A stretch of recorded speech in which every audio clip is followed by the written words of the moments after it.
United States of America and to the republic for which it stands, one nation, under God, indivisible, with liberty and justice for all. The prayer will be offered by the good delegate from Montgomery County. Thank you, Mr. Speaker. Colleagues, in light of the tragic passing of Brandon Jones, son of our Speaker, please bow your heads and focus your mind on a power higher than us. Dear God, we collectively mourn the loss of Brandon Jones, the firstborn son of our Speaker, and pray his spirit is resting in peace. Please strengthen Speaker, as she has strengthened us for so long in this chamber. Our thoughts that no parent should have to bury their child. But God, our thoughts are not your thoughts. They are higher than ours. So God, be close to Speaker and her family. God, be a balm to our Speaker and her family's wounded hearts, and keep them in your perfect peace as they go through their time to mourn. Let them be reminded that God is the ultimate comforter and healer. And we pray for the strength and peace of mind of the Speaker's staff and the clerks and our Speaker Pro Tem for continuing to run our House in decency and order in the Speaker's temporary absence. And we pray for our legislative body in this House as we move through this session these several days as our Speaker mourns. Let our hearts not be troubled, our minds remain clear to focus on the vision we have for our Maryland, and let our words and our walk be purposeful towards each other as we play our divine part in doing the good work in this chamber and for Marylanders. Let this body receive this prayer collectively by saying amen. Amen. Quorum call. The clerk will call the roll. Mr. Speaker. Has everyone recorded their presence?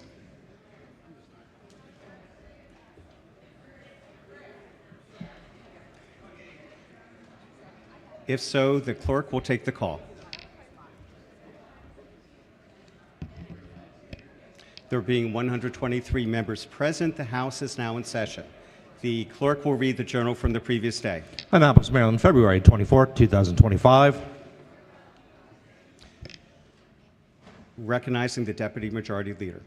Thank you, Mr. Speaker. Move so much be considered the reading of the journal. So ordered. Petitions, memorials, and other papers. Introduction of House bills. The clerk will read the bills and their committee assignments. House Bill 1537, Delegate Wims, House Rules. House Bill 1538, Delegate Woods, House Rules. House Bill 1539, Delegate Woods, House Rules. House Bill 1540, Calvert County Delegation, House Rules. House Bill 1541, Delegate Holmes, House Rules. House Bill 1542, Delegate Terrassa, House Rules. By Order Sylvia Seeger, Chief Clerk.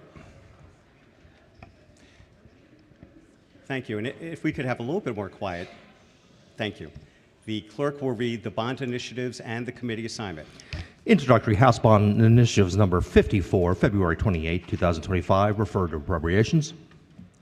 Message from the Senate, consent calendar number 9, Senate bills introduced in the House. The clerk will read the first bill and committee assignment. Senate Bill 2, Senator Kagan, Ways and Means. Recognizing the Majority Leader. Thank you, Mr. Speaker. So much be considered the reading of Senate Bill 2 be considered the reading for all the bills on the calendar. Hearing no objection, the bills are read the first time and referred to the appropriate committees.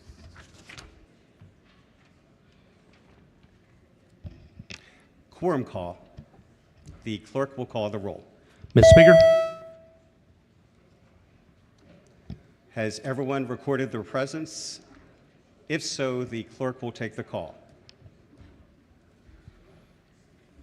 There being 125 members present, the House is still in session.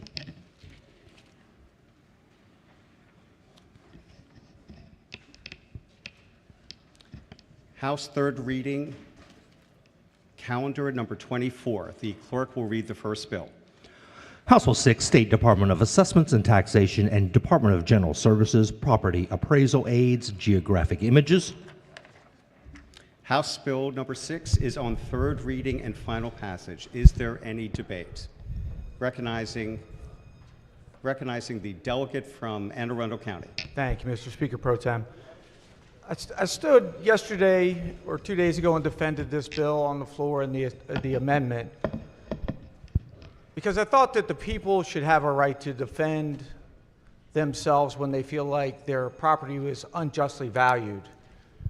And I went back and looked at some of the tax lien bills I've seen come through this House.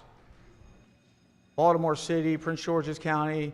It is I think every Baltimore City colleague in here would tell you, they've probably received calls from people that are afraid they're losing their house because of a property tax lien. The mayor put a halt on owner-occupied properties for 4 years. I don't know how long that'll last, but I'm going to give you an example. In Baltimore City in 2023, there was $276 million in property tax liens. Prince George's County had $25 million. Montgomery County had $9 million. Howard County had $5 million. Anne Arundel County had $5.6 million. Baltimore City is the highest property tax rate in the state at 2.13 per $100. If we allow bills like this to go through where we're going to let an eye in the sky determine people's property value, and I don't know if you understand how a tax lien works, but oftentimes the owners don't even know they're in tax lien until it gets advertised in a newspaper or it's been sold in a tax lien certificate auction, and then they've got time to redeem that lien. I'm deeply concerned that if we continue this process of pushing values up in what is already a serious problem in places like Anne Arundel County, Prince George's County, and Baltimore City specifically, 17,000 parcels in last year's tax lien. I'm being told that this is going to be more accurate. My guess is it's not going to be decreasing. It is going to continue to push values up. If we had $276 million in Baltimore City alone in 2023, that number is going to go even higher. And God forbid the moratorium on waiving it for owner-occupied in Baltimore City gets dropped, because I don't know how long they can do it, because it's a tremendous stress on Baltimore City's budget. I am certain this is going to create an even bigger problem to a problem we already have. We have people leaving this state in large numbers. There are some people who want to stay, and with stuff like this, we're pushing them out against their will. I think people should have the right to defend the value of their own property, and they should not be beholden to an eye in the sky to tell them what their property value is. There's a large difference from street to street to street in our cities and in our counties, and everybody in here knows it. And if we're going to just start to trust an eye in the sky rather than a person to tell us what our values are, I fear we're going to continue to push people willingly and unwillingly out of their homes and out of this state. With that, I urge this body to reject this bill. Thank you, Mr. Speaker Pro Tem. Mr. Speaker. Recognizing the floor leader. Thank you, Mr. Speaker. And I want to take a second and address some of the concerns that the good delegate brought forward there and assure everyone there's not a single component of this bill that has to do with increasing property assessments of your property. This is simply about identifying your property in a more efficient and effective way. The same thing STAT already does today. They're just doing with technology, which they're already doing in multiple jurisdictions throughout this state already. And what they have found, it isn't that you hear that the data is better. The facts say the data is better. The facts have been clear. The reports have been clear. There is more accurate assessments. We are getting more accuracy. I want to point out that I had our friends over at ESTAT run a quick check. This isn't just about your concern about raising property values. When a property gets demolished, that changes your property assessment too. And you know what makes that property assessment move faster? Oblique aerial photography.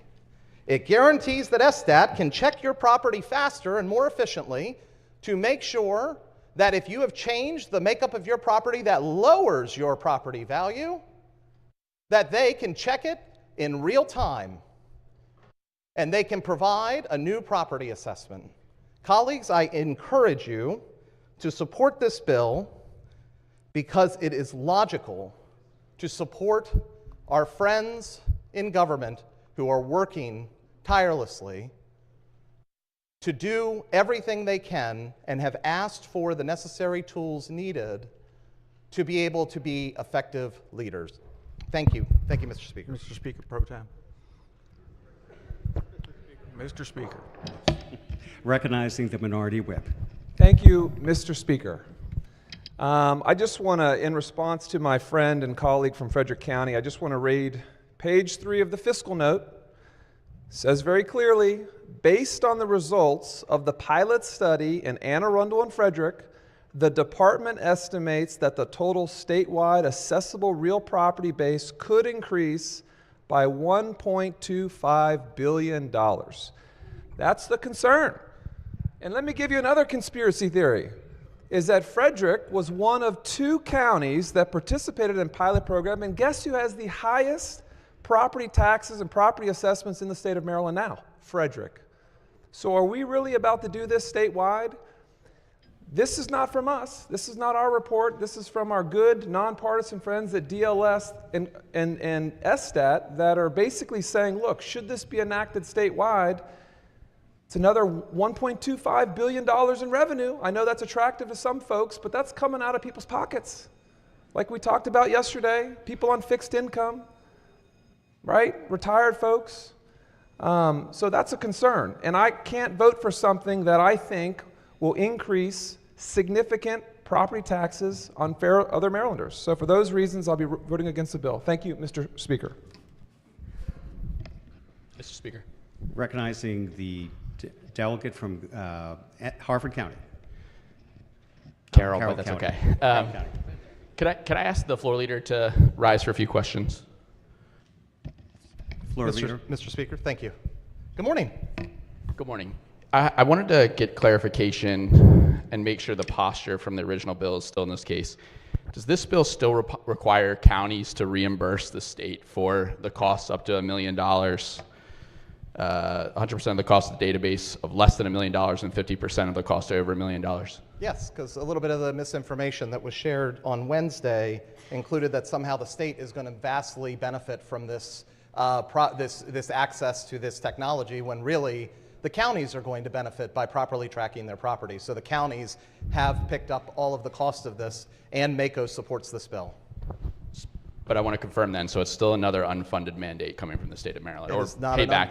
The counties are on the hook for something the state wants to implement. And MACO supports that. Okay, MACO has their point of view on this bill, but that doesn't. But I'm thinking about Carroll County, and I'm thinking about yesterday's BRFA session and all of the pass-through charges and costs that we have for pension that are getting pushed to the county. And this is another example of legislation that we've created in the state of Maryland and Annapolis that's going to that we're forcing the counties to pick up a cost for legislation that we decide to pass. Is there a question there? I want to make sure I'm confirming that that's right, around the 50% and the 100% after $1 million. You are correct that MACO supports this effort, even with 100% of the funds going to the counties, 100% of the costs going to the counties. Okay, thank you.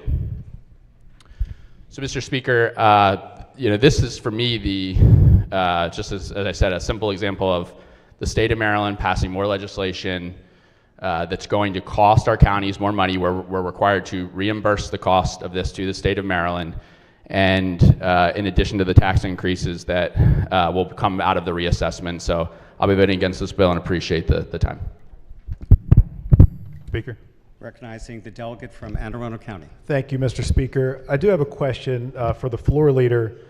we spoke about efficiency and effectiveness. Pardon me, Mr. Speaker. Floor leader. Good morning. Thank you. We Good spoke morning. we spoke about efficiency and effectiveness of SDAT. Will this have an opportunity for them to maybe shrink the department? It's not designed to shrink the department by any means. Right now, SDAT has communicated that with the 2.5 million properties that they have to assess every 3 years and a staff of 400 people, it is already, that is why we have the underreporting that we have of properties throughout the state. This 1.25 billion that your colleagues feel the necessity to keep pointing out, the reason why that is unrecognized property of value is because our staff is understaffed at SDAT. This will provide them a tool to actually be able to do their job and do the job correctly, by the way, so that they are giving all of us a fair property assessment. Okay, thank you. Thank you, Floor Leader. And I want to point out to the body, you may have seen the recent UMBC poll that came out this week. 5th on the list, Marylanders overwhelmingly, the cost and affordability and availability of housing, 63% of Marylanders have this listed as a high priority. Number 6 on the list, the amount of state taxes and fees that residents pay, 62%. Marylanders feel that they're being outpriced, they're being pushed out, and they're moving to other states. How are we going to fund a budget when we don't have people living in the state to fund it? That's a problem for me. And when people ask me about my concerns here in Annapolis, my concern is that more and more people are leaving the state. The good people are leaving the state to others. And therefore, I'm opposed to this bill. Thank you, Mr. Speaker. Mr. Speaker, sorry. Recognizing the delegate from Calford County. Thank you, Mr. Speaker. Appreciate it. So House Bill 6 allows the state and presumably others to take aerial photographs of your property annually, even though you don't receive an assessment and your house is not really actually reassessed except for every 3 years. And obviously the only purpose of the bill is to make sure that government gets as much as they can from you, as much money as they can for the improvements that you make to your property. And for me, the question that I have, and I know that my constituents have, is this: at what point do you own your property? At what point do you own your property? I mean, we see the unsustainable property taxes in Baltimore City, and there has been a steady exodus for most of my adult lifetime. And that hasn't changed. It's only gotten worse. And now we see this bill. And some might say, don't worry, this bill is not going to do anything, except that we just read today that the majority party might want to raise the property tax rate in addition to actually taking aerial photographs of your property, because God forbid, if you improve your property, the majority party wants to make sure they get their money from you. At what point do you own your property? It's a good question. I don't think the majority party has an answer, except that as long as they can keep taking your money and growing government and increasing spending, they will, until they push you out of the state or bankrupt you. For all those reasons, I'm voting no. Thank you, Mr. Speaker. Recognizing the majority leader. Thank you, Mr. Speaker. Colleagues, this is a very unusual way to describe this bill here, so I want to put just a couple clarifications on the record and a very simple explanation for this bill. Number one, the minority party keeps referring to the fiscal note. The fiscal note says that the land that might be subject to the bill is $1.2 billion in assessable land value. That is not how much money is being generated by this bill. The very next sentence of the fiscal note says that the way taxes work, now there's a percentage tax applied to that 1.2 billion value, and it may generate $1 to $15 million statewide. from the assessments, okay? So your math is off by about $1 billion.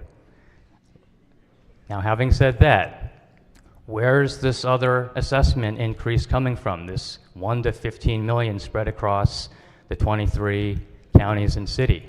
And what is a drone likely to catch? A square footage increase, or a structure that's there where there was not one before. So yes, if the humans going out and the self-reporting from property owners does not catch that you put a McMansion as a tear down where there used to be a modest cottage, you are essentially getting the benefit of tax avoidance from that, and it eventually should be caught. Now, a drone can do this far more efficiently, and it is very unfair to the rest of the property tax payers who have to pay for the square footage they actually occupy to allow people to skirt that system. Okay? That's what this bill does. Thank you. Recognizing the delegate from Eastern Shore. Sure. Thank you, Mr. Speaker. 1 to $15 million, I guess that's like a weather person saying, well, we're going to get from 0 to 50 inches of snow in a storm. You know, there was a dystopian novel published in 1949, you know, talking about mass surveillance, talking about how the government is going to know about every single move that you make. I'm voting against this bill because I don't think the government has any right flying a drone over your house for any reason. It's a matter of privacy for me, you know. And, you know, that dystopian novel that was published in 1949 talked about what it would look like in 1984. Now, it took a few more years to get there, but I don't want to be a part of this. And that's the reason why I'm voting red on this bill.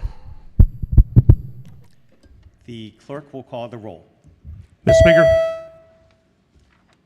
Has everyone recorded their vote? Does anyone care to change their vote? If not, the clerk will take the call. There being 92 votes in the affirmative, House Bill 6, having received a constitutional majority, is declared passed. The clerk will read the next bill. House Bill 197, Public Schools, Restorative Practices Schools, Comprehensive Plan. House Bill 197 is on third reading and final passage. Is there any debate? If not, the clerk will call the roll. Mr. Speaker. Has everyone recorded their vote? Does anyone care to change their vote? If not, the clerk will take the call. There being 94 votes in the affirmative, House Bill 197, having received a constitutional majority, is declared passed. The clerk will read the next bill. House Bill 325, Adult Education High School Diploma by Examination, Requirements and Study. House Bill 325 is on third reading and final passage. Is there any debate? Recognizing the delegate from Baltimore County. Thank you, Mr. Speaker. Mr. Speaker Pro Tem, we appreciate your leadership here today. Body, I rise to oppose this bill. What does this bill do? It allows the GED to be taken in Spanish or English. Now, I value foreign languages. I speak a little Spanish myself. But I find this to be the dumbing down of the GED diploma. English is the international language of commerce and trade. The GED tells employers and those who receive it that they are either college or career ready. You are not college ready if you cannot take a GED in English. And you are not career ready either. As an employer that worked in the construction field, I can tell you that on the job site, it is important that people that work on the job site for safety reasons speak English and they understand it completely. So I find this a move completely in the wrong direction. English unites us as a nation. I know that our foreign students are smart. They can learn English. They should learn English, and we should maintain the GED skills in English only. Thank you. The clerk will call the delegate from, recognizing the delegate from Prince George's County. Thank you, Mr. Speaker. Thank you to my colleague for making those points. But I also want to show that there's an inherent assumption that I believe is incorrect. There is an assumption that there are no Latino employers, that there are no, and we bring, as an industry, $3 trillion to this country. And therefore, because of that, they have the right to be employed. We're one of the majority employers in this state. So I believe that if they want to employ somebody that is Spanish speaking, they have the right to be educated. And it's not to say that they're not intelligent. It's not a dumbing down. I'm just saying they have the right, because I've also engaged brilliant individuals, brilliant, that I just happen to speak Spanish, and they are going to learn English along the way, being paid by their employer. Thank you. Delegate from Baltimore County. Thank you so much. I appreciate that, and we agree. There are brilliant people in the state of Maryland that speak other languages. But it is a lie to tell them that they can be successful without understanding and speaking English. It is the national, international language, and we should improve our ESOL classes. So if you believe that we need more ESOL classes, let's talk about that. But let's not change the GED and allow people who obtain that important certification to believe that they are college or career ready without a fluent understanding of English. Thank you. Delegate from Baltimore County. Thank you so much, Mr. Speaker. The section of the test that is actually at question here is a section that is called reasoning through language, okay? It's designed to test people's ability to reason and to make analogies. This is not dependent on language itself. The language used itself is dependent on one's cognitive skills. And that's what's being tested here. And it is reasonable to ask if someone is more fluent and comfortable in a language to be able to show those skills in that language. This bill only calls for one language, although there are studies that say we maybe should look at some others. And that's what this bill calls for, is to look forward. We didn't want to make the fiscal note too large, so we limited it to languages that are more common. And so I would urge the body to vote for this bill to make it possible for people to get the recognition they deserve for the skills they possess. Thank you. Delegate from Baltimore County. Thank you so much. Well, fortunately, I can read English, and I can read the bill. And the bill says on line 22 to 25, allow an individual to choose to take all components of the examination in either English or Spanish. So all components means all components. So I'm really grateful for my high school diploma that taught me how to read English. Thank you. Delegate from Prince George's County. Thank you, Mr. Speaker. You know, colleagues, as chair of the Latino caucus, one of the things I get to do is travel across this state and get to talk to people about issues facing them in their communities. And over the interim, one of those issues was the GED test, right? You ask yourself why? Why was this one of the contentious reasons that came up for the Latino caucus? It's because, like the gentlelady from Baltimore County mentioned, we have a lot of English language learners in our state, primarily Latinos who are not passing the GED test, who are not entering our economy, who are not participating. These are people with value. These are people with skills. These are people with desire to participate in our economy.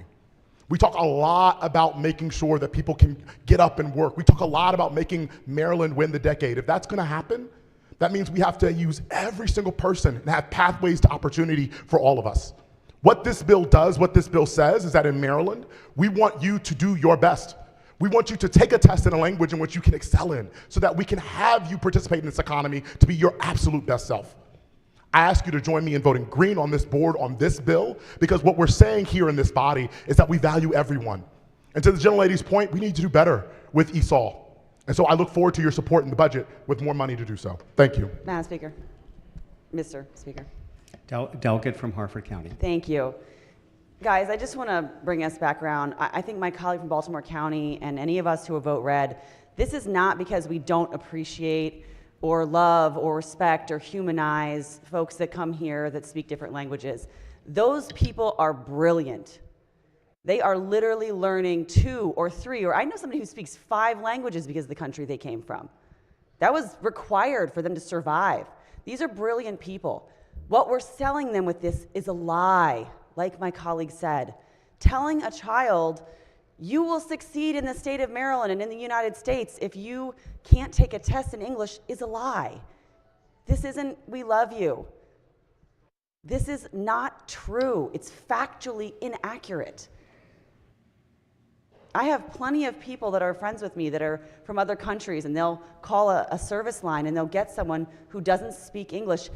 They also are second language English learners. They are so angry and frustrated on the service line because they cannot understand the English of the person trying to help them. These are 2 immigrants, like, please, Lord, help me. We're not trying to be cruel. Not at all. Not by a long shot.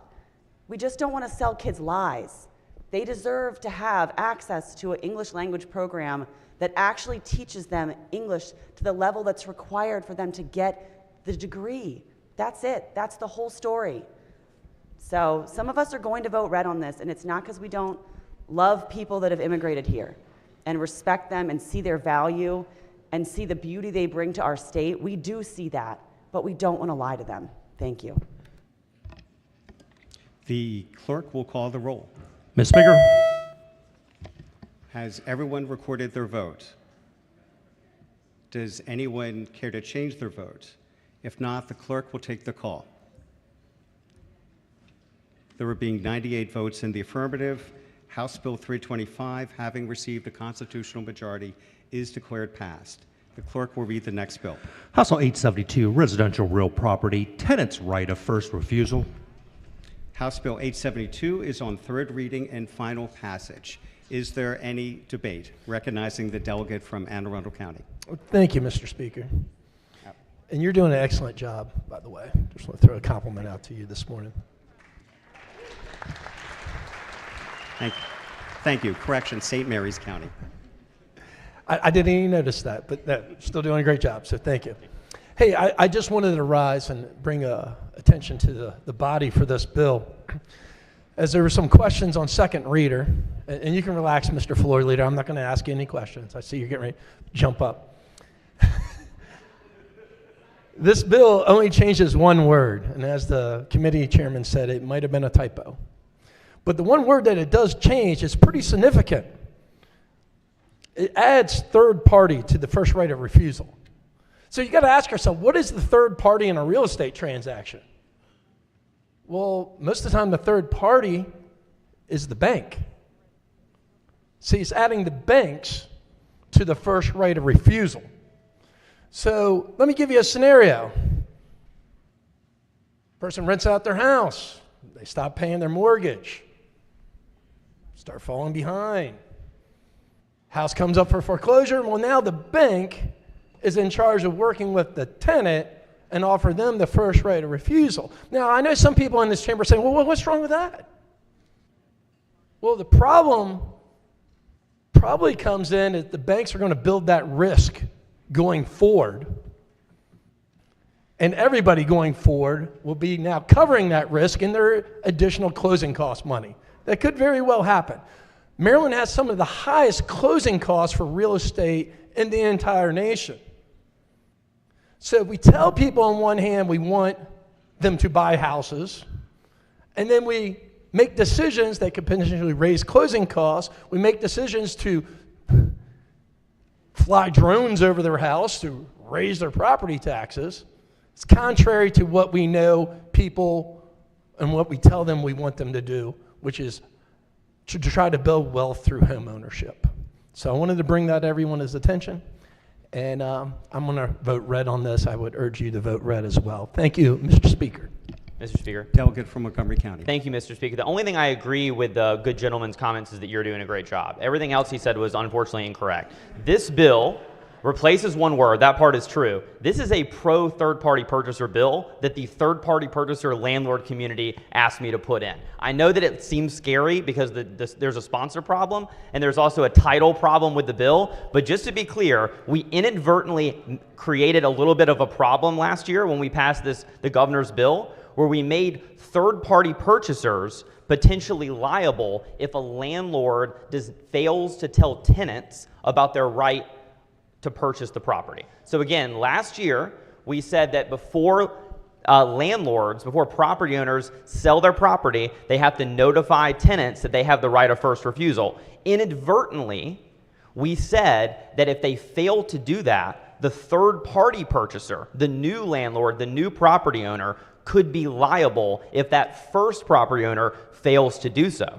So the third-party purchaser said, Delegate Stewart, you're such a great tenant advocate. Wouldn't it be cool if you did third-party purchasers a solid this year? And I said, yes, awesome. Let's do it. Let's fix this with a typo bill, but no good deed goes unpunished, and the bill is now being misconstrued. To be clear, it is a typo corrective bill, and if you think that new landlords or third-party purchasers should be able to buy property in Maryland without any clouds on their title, you should be voting green. Thank you, Mr. Speaker.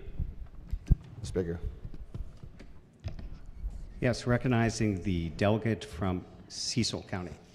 Thank you, Mr. Speaker.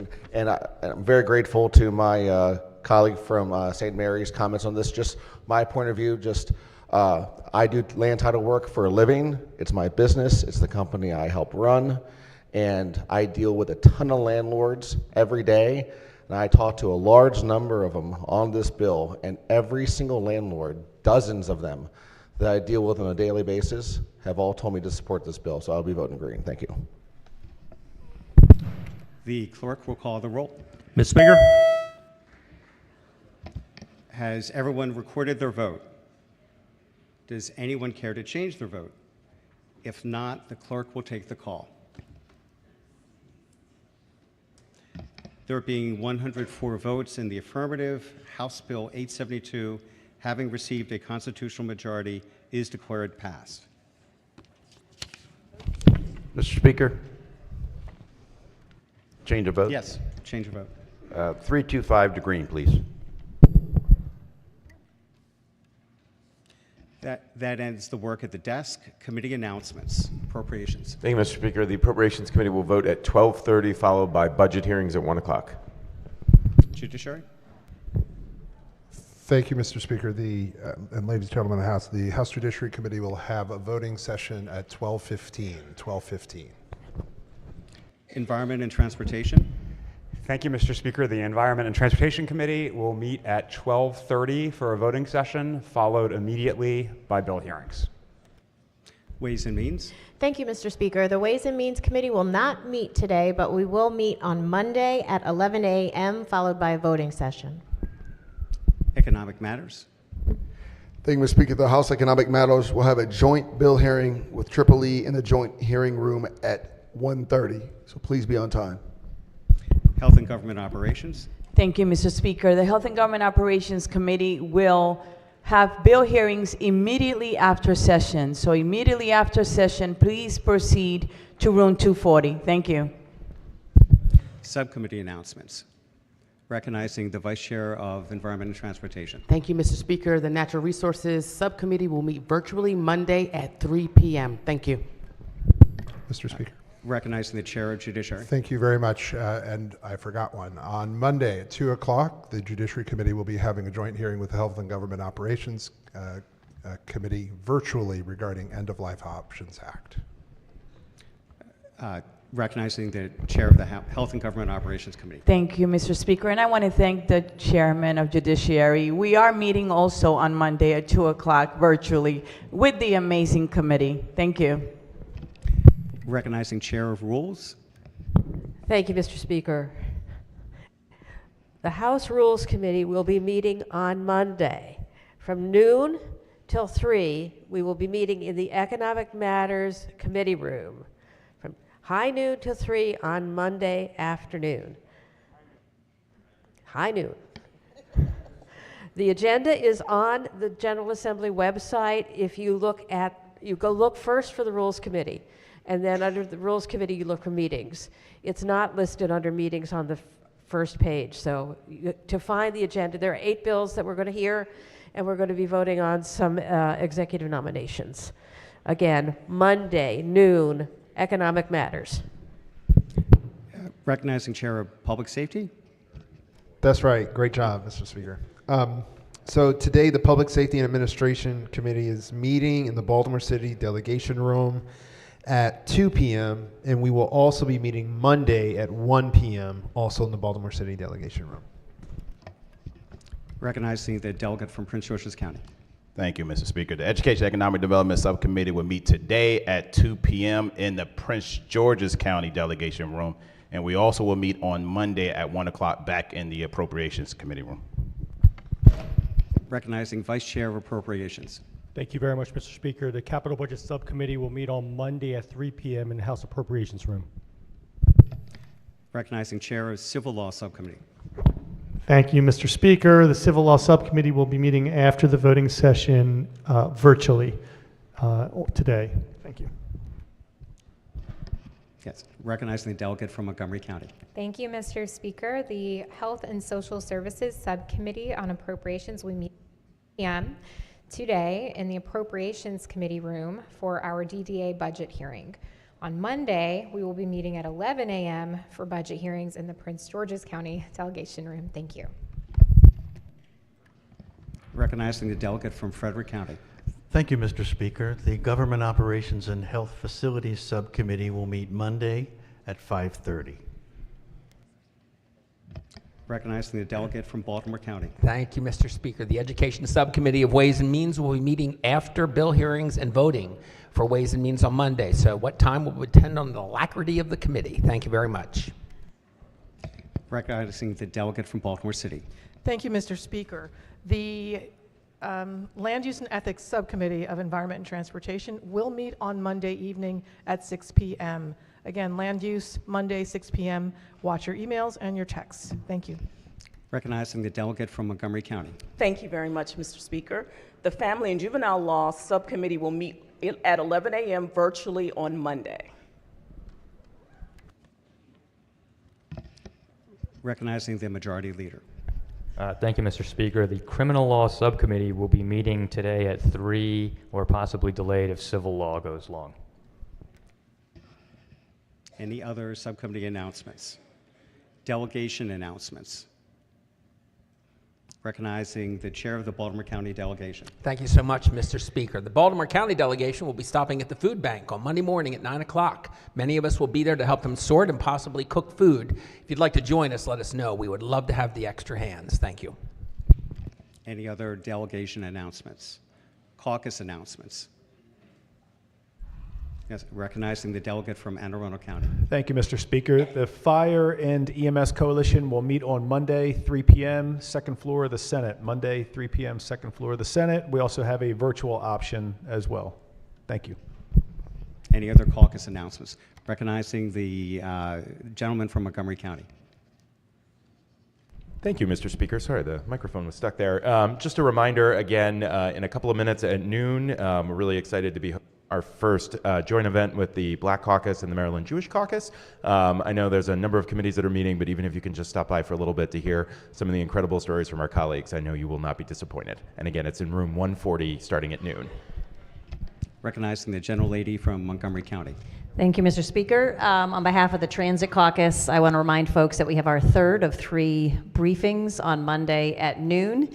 It is about transit in the metropolitan Baltimore area. Everyone's welcome. Your staffs are welcome. You should have received an email from my office on how to register and get on there. And if you didn't, please get with me, and we'll also make the recordings available afterwards. Thank you. Recognizing the delegate from Frederick County. Thank you, Mr. Speaker. Colleagues, feel free to join us Monday evening with the Maryland Legislative LGBTQ+ Caucus and the Maryland LGBTQ+ Chamber of Commerce for LGBTQIA Night in Annapolis. We will be down at Lawyers Mall at 5 o'clock to meet with legislators, community members, allies, and LGBTQIA+ service organizations. We look forward to seeing you Monday night, 5 o'clock at Lawyers Mall. Thank you, Mr. Speaker. Mr. Speaker. Delegate from Cecil County. Thank you, Mr. Speaker. So, colleagues, Monday night, the Veterans Caucus will be hosting our Fallen Heroes ceremony here on the House floor. We will have the fallen members of the military from Maryland over the last year. We will be recognizing them, and also we'll be having someone perform taps here on the floor. Thank you, Mr. Speaker. Delegate from Baltimore City. On behalf of myself and another delegate, may I use it down another delegate's name, Delegate Ruff, we wish to recognize the doctor of the day, Dr. Joy Baldwin, family practice physician, also boarded in obesity medicine and in healthcare utilization and review.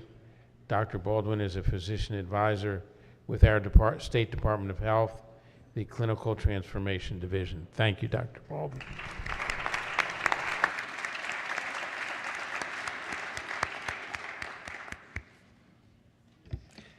Personal or guest announcements. Recognizing the delegate from Baltimore City. Thank you, Mr. Speaker. It is that time of year where I get to celebrate someone's birthday and pick on them at the same time. Mr. Speaker, permission to use delegate's name? Approved. I would like to wish my colleague, my 43A teammate, someone who bullies me, who's taller than me, who embarrasses me at community meetings, a very happy birthday to Delegate Elizabeth Embry.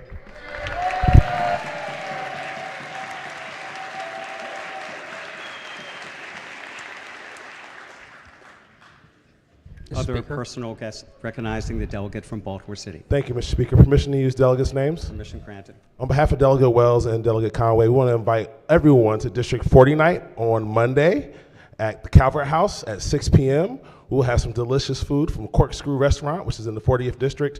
We'll also have performances from some of our students in the 40th District, and we'll also be joined by some other colleagues from across the hall, and also U.S. Senator Angela Alsobrooke. So you want to come out and join us. Recognizing the delegate from Prince George's County. Thank you, Mr. Speaker. Well, we are also having District 25 night. Permission to use delegates' names? Permission granted. Thank you, Mr. Speaker. So Delegate Robertson and Delegate Robertson, I ask that you join us for District 25 night, where we will also have, where she hails from, in Prince George's County, our United States Senator Angela Alsobrooke. And she also lives in District 25. But nonetheless, I invite you all to the Montgomery County Delegation Room, room 170, from 6 p.m. to 8 p.m. for District 25 night. We're going to have some good food. I just don't know what's on the menu. Thank you. Delegate from Anne Arundel County. Thank you, Mr. Speaker. I suddenly feel a lot of pressure to call Angela Alsobrooke. Permission to use delegates' names? Permission granted. Thank you, Mr. Speaker. On behalf of Delegate Latoya Congolo and Delegate Nick Kipke and Senator Simon there across the way, we too are going to have our District 31 night on Monday night in room 180. We're going to have beefalo bobs. We have some young students coming in to perform, and we also have students from the Certified Applied Technology High School program. Their culinary school and their catering school are going to be hosting the whole thing. So when you're done with 40 and 25, if you want to finish up in 31, we'd love to have you. Thank you, Mr. Speaker. Delegate from Frederick County. Thank you, Mr. Speaker. Apologies for getting up 2 times here. I wanted to acknowledge some special guests up in the front gallery there. Today is National HIV is Not a Crime Day, and we have some advocates from Free State Justice led by their Executive Director, Philip Westry, and Advocacy Policy and Partnership Director and my former Chief of Staff, Ronnie Taylor. Please give them a warm welcome. Thank you. Thank you, Mr. Speaker. Any other personal or guest announcements? Mr. Speaker. Yes, delegate from Anne Arundel County. Thank you, Mr. Speaker. I too have some guests in the gallery there. I have 2 doctors from District 33, Tim Romanowski with Warrior Medical Group there, and his colleague, Dr. Chad Starks, hailing from the great state of Missouri. Thank you for coming to visit us today. Delegate from Carroll County. Thank you, Mr. Speaker. Just wanted to introduce a couple guests here, one from Carroll County and one from great county in Montgomery County, two longtime party activists, Rich Collins and Joy Patel.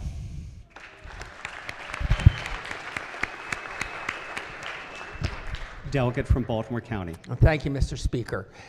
It's the last day of the month, and there is a very important person to all of us who we neglected to mention his birthday on the floor a month ago. And I would ask to name the delegates, but we'd have to name all 141 of us. So 1 month late. I don't often introduce people who aren't here because he doesn't know I'm doing this, but let's give Morgan Streeter a round of applause for the work he does for us.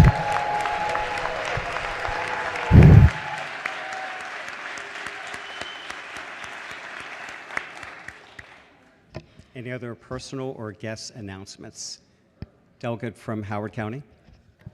Thank you, Mr. Speaker. I would like the body to welcome back to the General Assembly a 20-year former member of legislative staff who blessed me by serving as my chief of staff for my first 2 years, Ann Gocher and her husband, Jay.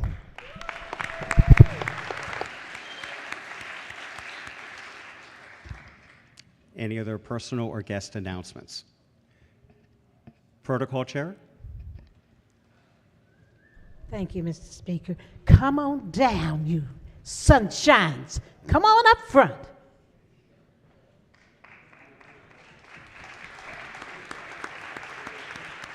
I just want to thank all of y'all for this wonderful week you have given us. Okay, delegates, I want y'all to recognize all of these nice delegates and thank them by clapping and saying, thank you very much for this week. Come on, y'all. Give it up for the sunshines. Thank you very much. You can be dismissed.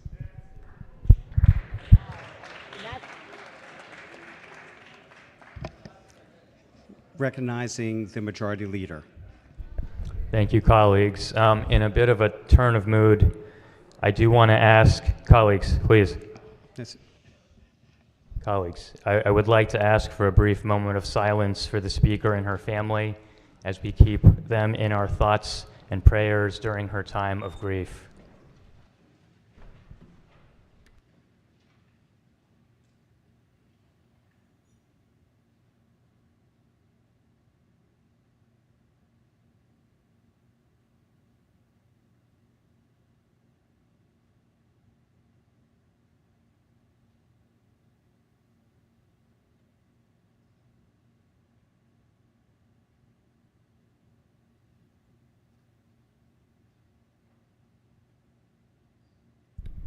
Thank you. I move that the House stand, not yet. Quorum call. Mr. Speaker. Has everyone recorded their presence? The clerk will take the call. There being 129 members present, the House is still in session, recognizing the majority leader.